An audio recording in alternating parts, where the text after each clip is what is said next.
रातों का दर्द शायद कोई नहीं समझता, क्योंकि ये आवाज नहीं करते। बस हंसता हंसता दिल के अंदर कर जाती है, और फिर इंसान मुस्कुराता भी रहे तो आंखों की थुकन इसके छपे हुए गम की गवाही देती रहती है।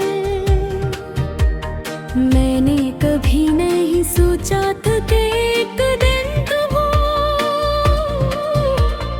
मेरी हकीकत से नकब ही सिर्फ एक याद बन जाओगे। ऐसी याद जो हर शाम मेरे दरवाजे पर आ बैठेगी, और हर रात मेरी नींद अपने साथ रजाई है। मुझे आज भी याद है वो वक्त जब तुम मेरे साथ थे, तो छोटी छोटी बातों में भी खुशी मिल जाती थी। आम सी शामें खास लगती थी, और बारिश की बूंदें किसी खूबसूरत गीत की तरह महसूस होती थी। मगर अब सब कुछ भी सा ही है, सरफस तुम नहीं हो। तुम्हारे जाने के बाद मैंने जाना कि कुछ लोग जिंदगी में महज इंसान नहीं हो, वो पूरा सुकून होते हैं। और जब वो बछड़ जाए तो दिन के अंदर एक ऐसा शोर रह जाता है, जो कभी खत्म नहीं होता। अब जब रात के आखिरी पहर पौंद तन्हा आसमान पर चमकता है,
ही